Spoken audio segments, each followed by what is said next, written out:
जय श्री कृष्णा। राधे राधे। भगतजनों, आप सभी का हमारे YouTube चैनल श्री कृष्ण दीवानी में हार्दिक स्वागत है। इससे पहले आप सभी ने श्रीमद् भगवत गीता के सांख्य योग नामक दूसरे अध्याय का श्रवण किया था। आज हम सब कर्म योग नामक अध्याय 3 का रसपान करेंगे। ओम श्री परमात्मने नमः। श्री राधा कृष्णाभ्याम नमो नमः। आप सभी बोलिए ओम नमो नारायणाय, ओम नमो नारायणाय। अर्जुन श्री भगवान से बोले, हे जनार्दन, यदि आपको कर्म की अपेक्षा ज्ञान श्रेष्ठ मानने हैं तो फिर हे केशव, मुझे भयंकर कर्म में आप क्यों लगाते हैं? मिले हुए इन वचनों से मानो आप मेरी बुद्धि को मोहित कर रहे हैं। इसलिए उस एक बात को निश्चित करके आप कहिए जिससे कि मैं कल्याण को प्राप्त हो जाऊं। तब श्री भगवान बोले, हे निष्पाप अर्जुन, इस लोक में 2 प्रकार की निष्ठा मेरे द्वारा पहले भी कही गई है। उनमें से सांख्य योगियों की निष्ठा तो ज्ञान योग से और योगियों की निष्ठा कर्म योग से होती है। मनुष्य न तो कर्मों का आरंभ किए बिना निष्कर्मता को यानी कि योग निष्ठा को प्राप्त होता है और न ही कर्मों के केवल त्याग मात्र से सिद्धि यानी कि सांख्य निष्ठा को ही प्राप्त होता है। निसंदेह कोई भी मनुष्य किसी भी काल में क्षण मात्र भी बिना कर्म किए नहीं रहता, क्योंकि सारा मनुष्य समुदाय प्रकृति जनित गुणों के द्वारा परवश हुआ कर्म करने के लिए बाध्य किया जाता है। जो मूढ़ बुद्धि मनुष्य समस्त इंद्रियों को हठ पूर्वक ऊपर से रोककर मन से उन इंद्रियों के विषयों का चिंतन करता रहता है, वह मिथ्याचारी अर्थात दंभी कहा जाता है। किंतु हे अर्जुन, जो पुरुष मन से इंद्रियों को वश में करके अनासक्त हुआ समस्त इंद्रियों के द्वारा कर्म योग का आचरण करता है, वही श्रेष्ठ है।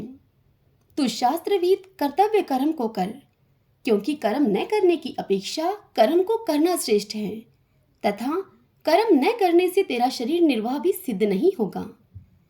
यज्ञ के निमित्त किए जाने वाले कर्मों से अतिरिक्त दूसरे कर्मों में लगा हुआ ही यह मनुष्य समुदाय कर्मों से बंधता है।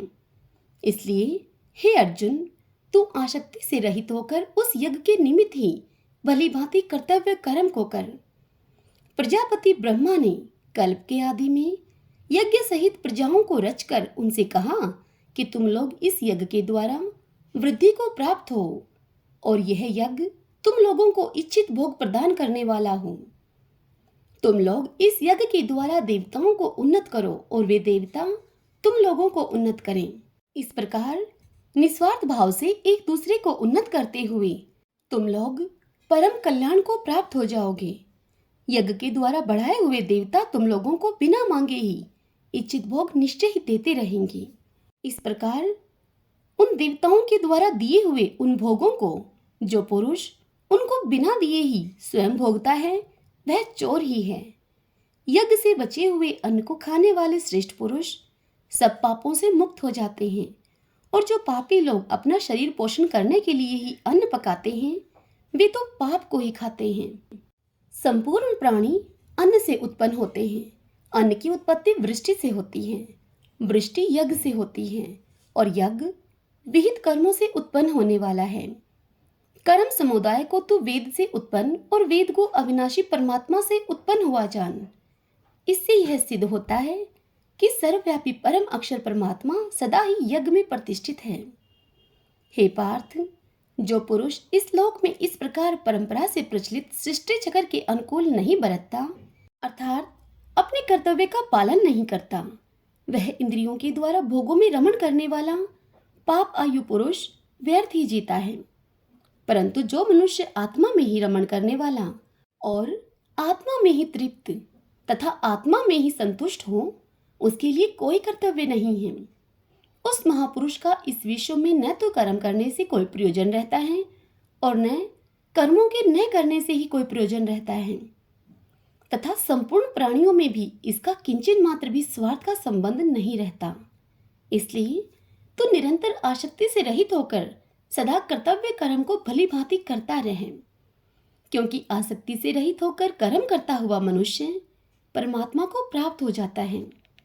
हे अर्जुन, जनक आदि ज्ञानी जन भी आसक्ति के रहित कर्म के द्वारा ही परम सिद्धि को प्राप्त हुए थे। इसलिए तथा लोक संग्रह को देखते हुए भी तू कर्म करने को ही योग्य है, अर्थात तुझे कर्म करना ही उचित है। श्रेष्ठ पुरुष जो जो आचरण करता है, अन्य पुरुष भी वैसा वैसा ही आचरण करते हैं। वह जो कुछ प्रमाण कर देता है, समस्त मनुष्य समुदाय उसी के अनुसार बरतने लग जाता है। हे अर्जुन, मुझे इन 3 लोकों में न तो कुछ कर्तव्य है और न कोई भी प्राप्त करने योग्य वस्तु अप्राप्त है, तो भी मैं कर्म में ही बरतता हूँ। क्योंकि हे पार्थ, यदि कदाचित मैं सावधान होकर कर्मों में न बरतूं तो बड़ी हानि हो जाए। क्योंकि मनुष्य सब प्रकार से मेरे ही मार्ग का अनुसरण करते हैं।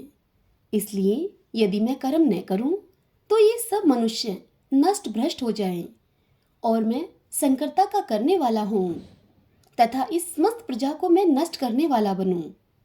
हे भारत, कर्म में आसक्त हुए अज्ञानी जन जिस प्रकार कर्म को करते हैं, आसक्ति रहित विद्वान भी लोक संग्रह करना चाहता हुआ उसी प्रकार कर्म करें।